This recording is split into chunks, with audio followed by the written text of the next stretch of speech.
ओम बापू नंदा चौर वालिया आपकी आपकी सदा। सदा ही जय। आज का जो भगवत गीता का श्लोक है, मैं अपनी हम्म। आदरणीय पूजनीय स्वर्णा जग्गा जी, मेरी माता समान, जो बापू जी के चरणों में चलाना कर गए हैं, आज उन्हें समर्पित कर रही हूँ श्रद्धांजलि स्वरूप। हाँ हाँ, कल हमने उनके लिए नौवें मले का पाठ किया था। ऐश्वर्य से पता लगा आपके यहाँ इतने क्लोज थे वो भी। बहुत सुंदर आत्मा, बड़ी पवित्र आत्मा मिली उनकी। बहुत सुंदर, बहुत ही अच्छे पुण्य आत्मा। मेरे ने बचपन से ही देखा है उन्हें। मेरी मदर इन हम्म, लॉ की रियल सिस्टर थी वो। और अच्छा, शुरू मदर इन से लॉ के ही, रियल सिस्टर हैं? हाँ जी, तो शुरू से बचपन से उनको देखते आए हैं। मेरी मदर इन लॉ के जाने के बाद जब भी कोई दिक्कत होती थी, कुछ पूछना, बड़े हैं अपनेपन से हम्म बताते थे। हमेशा प्यार भी देना, आशीर्वाद भी देना, ऐसे सीने से लगा के, कभी महसूस नहीं होते थे। हम्म। माँ के समान तो ना मेरी मदर इन लॉ रहे, ना मेरी मम्मी रही। एक फिर वही थे। मैं हर सुख दुख में उनसे शेयर भी करती थी। और वाह वाह। बापू जी की मर्जी, हम्म। गीता पाठ मुझ भी मुझ मुझे पे भी उन्होंने ही बहुत सिखाया। आशीर्वाद था उनका। बड़ा आशीर्वाद उनका रहा मेरे ऊपर। अभी भी मिल के आया था जब आप भी मिले थे वहां पे। बीमार, जी जी, वहां तो बीमार काफी हो उनके गए जो थे। सुबह उठना, माघ मातम पाठ करना, कार्तिक का हम्म, पाठ करना, सब आंटी मुझे बताते रहते थे, ऐसे कर ले, हाँ, ऐसे कर ले। बड़ों को पता ही होता है। और जब तक भी वो चल सकते थे मंदिर में जाते थे, दरबार पे। बिल्कुल, माता जी भी, ये भी, दोनों माताएं। तो बहुत सुंदर जीवन है इनका। इन्होंने बहुत अच्छा, पूरी बहुत। तरह बापू जी को समर्पित। लास्ट टाइम भी ये मुझे हाँ, गीता पाठ की भी उन्होंने ही प्रेरणा दी थी। जब मेरी मदर इन अच्छा लॉ अच्छा। चले गए थे, तो मैं हाँ हाँ बड़ा डिस्ट्रैक्ट हो गई थी, बहुत परेशान हो गई थी। क्योंकि मेरी मदर इन लॉ के साथ भी मेरी बॉन्डिंग बहुत अच्छी थी। कभी ऐसा नहीं, बेटी माँ बेटी जैसा ही रिश्ता था। मैं बहुत वाह परेशान हुई थी, तो उन्होंने वाह। फिर मुझे बड़ा प्यार दिया, संभाला, मेरे को मॉरल सपोर्ट बड़ा दिया। तो फिर उन्होंने ही मुझे बोला था कि तू गीता पाठ किया कर। वहां से मेरी थोड़ी सी लगन और बढ़ी।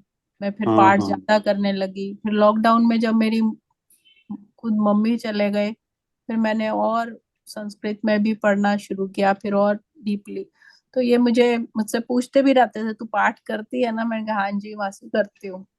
हम्म। और लास्ट टाइम पे भी वो पाठ, 18वां अध्याय पाठ सुनते सुनते ही गए हैं, जैसे मेरी बात हुई थी मेघा भाभी से।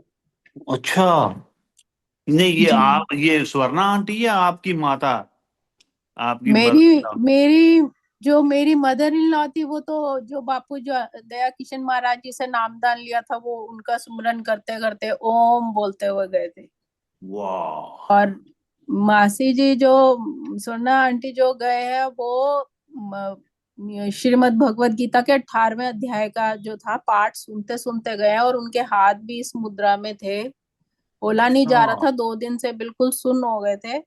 पर राम राम जैसे अपने आप वो गिनती, जैसे पाठ करते हुए उच्चारण जो उनका था, करते करते ही गए हैं। वाह। जय जय। मैं तो पहले कहा भी, वो तो 100% अपने बापूजी के चरणों में ही जाएंगे, उसमें कोई शक नहीं है। इतना प्रेम उनका इस तरफ।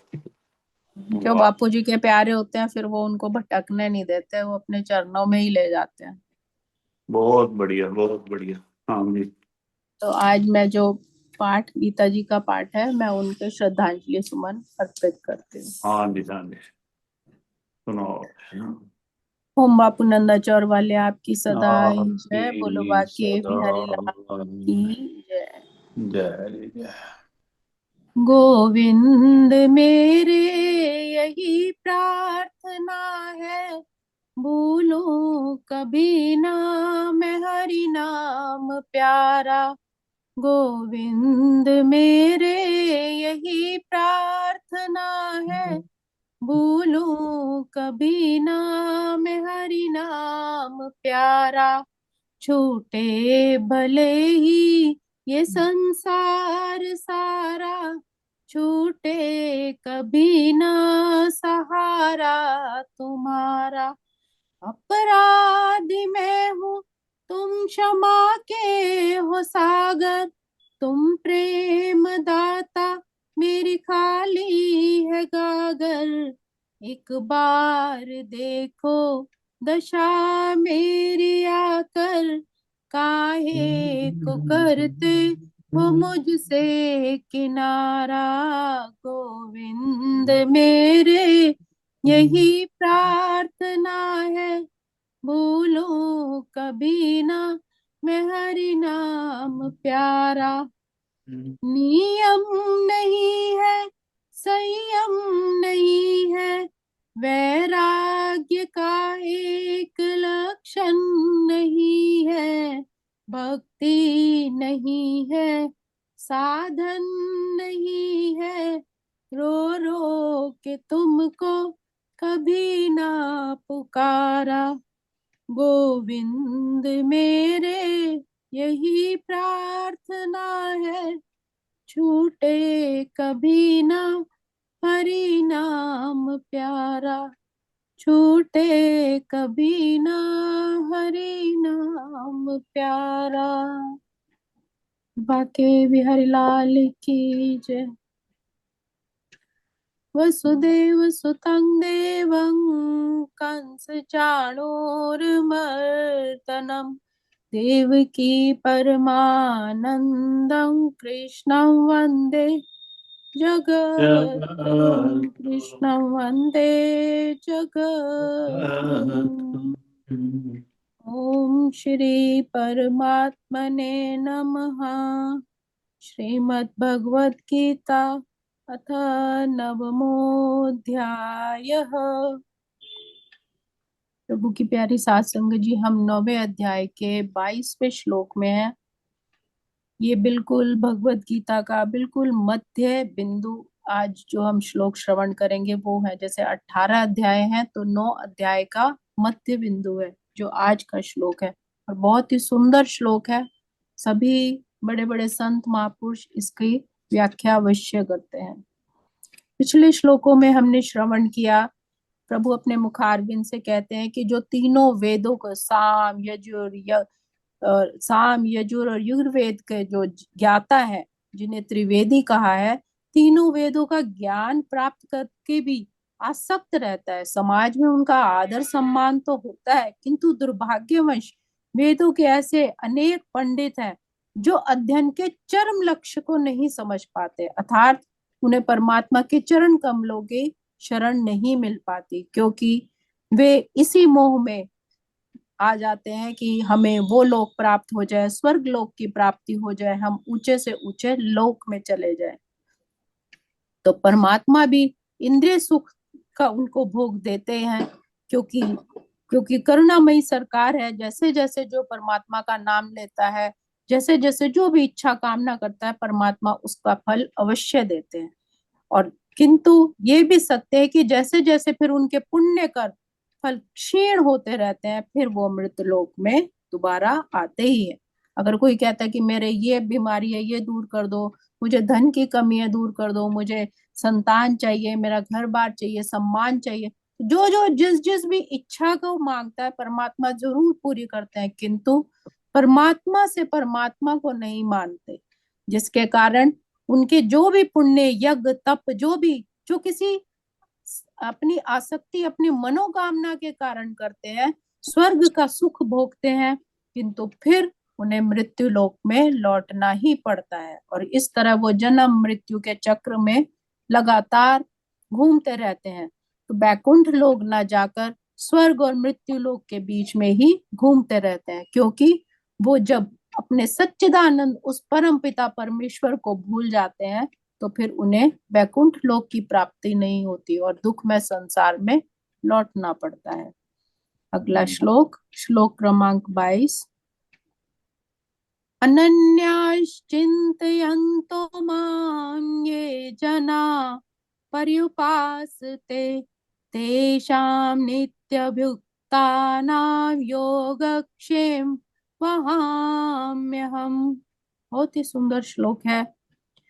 जो लोग अनन्य भाव से मेरे दिव्य स्वरूप का ध्यान करते हुए निरंतर मेरी पूजा करते हैं, उनकी जो जो भी आवश्यकताएं होती है उन्हें मैं पूरा करता हूँ, और जो कुछ उनके पास है उसकी रक्षा करता हूँ। प्रभु अपने मुखारबिंद से क्या ज्ञान दे रहे हैं कि जो एक क्षण भी, एक क्षण के लिए भी, एक पल के लिए भी परमात्मा के बिना नहीं रह सकता, 24 घंटे उसकी जीवा पर श्री परमात्मा का ही, कृष्ण का ही चिंतन चलता रहता है।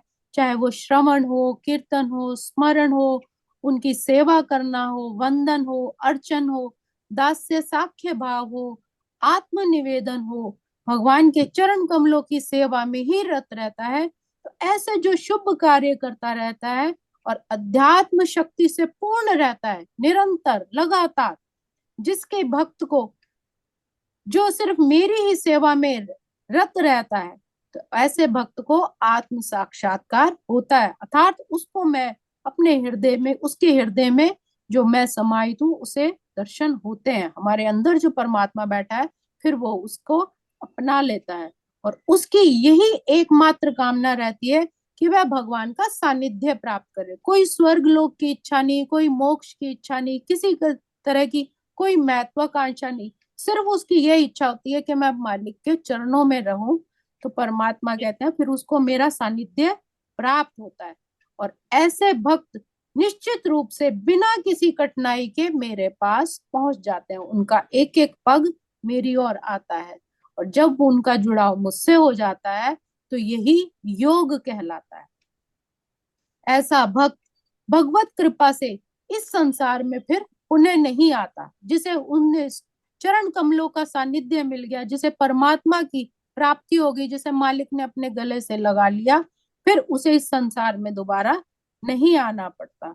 क्षेम का अर्थ है भगवान द्वारा कृपामय संरक्षण। जो उसकी भक्ति है, जो उसका प्यार है परमात्मा से, भगवान कह रहे हैं मैं फिर उसका क्षेम करता हूँ, रक्षा करता हूँ, अर्थात संरक्षण में रखता हूँ। उसकी भक्ति में कोई कमी नहीं होने देता, बिना कहे ही उसकी सब इच्छाओं को मैं पूरी करता हूँ। योग क्षेम वहाम्य, सारा फिर भार मेरा हो जाता है। फिर ये मतलब मैंने ठेका ले लिया उसके हर सुख दुख का, हर इच्छाओं का, हर उस चीज का, फिर मैं उसका वहन करता हूँ। ये भगवान वचन देते हैं। भगवान योग द्वारा पूर्णतः कृष्ण भावना भावित होने में सहायक बनते हैं, उसकी भक्ति में कोई कमी नहीं आने देते। और जब भक्त पूर्ण उस परमात्मा की भक्ति में लीन हो जाता है तो फिर उसे ये दुखमय बद्ध जीवन में फिर से गिरने की आवश्यकता ही नहीं होती। स्वयं परमात्मा उसकी रक्षा करते हैं। अर्थात जो सब कुछ परमात्मा को समर्पित कर देता है, जिसके मन में किंचित मात्र भी नहीं आता कि ऐसा होना चाहिए, ऐसा नहीं होना चाहिए, ये सोचने की आवश्यकता ही नहीं रहती, क्योंकि वो पूर्णतः अपने आप को परमात्मा के हाथों में समर्पित कर देता है। जैसे एक छोटा बच्चा माँ के लिए किसी वस्तु की भी आवश्यकता समझती है और उसको प्रसन्नता पूर्वक ला कर देती है। कभी कभी ऐसा होता है, जैसे छोटा बच्चा, एक छोटा बहुत सुंदर उदाहरण इसमें दिया है कि एक छोटा बच्चा जैसे रो रहा है और माँ किसी काम में व्यस्त है, तो पहले उसको एक खिलौना देगी, वो फिर कभी कभी उस खिलौने में लग भी जाता है या फिर रोता रहता है, फिर कोई दूसरी चीज ला के देगी, खाने की वस्तु ला के देगी, फिर कभी उसका मन ललचाएगा। लेकिन कभी कभी ऐसा होता है कि कोई खिलौना दे दिया, खाने की वस्तु दे दी, इधर उधर उसको टहला दिया, लेकिन तब भी बच्चा चुप नहीं होता, निरंतर लगातार जब वो रोता रहता है तो अंत में फिर माँ को उसको उठाकर अपने हृदय से लगाना ही पड़ता है। वही हमारा भी हिसाब होता है कि हमें भगवान लालच में दे देते हैं, रिश्ते नाते दे दिए, सुख संपत्ति दे दी, हम उसमें उलझ गए और परमात्मा को भूल गए।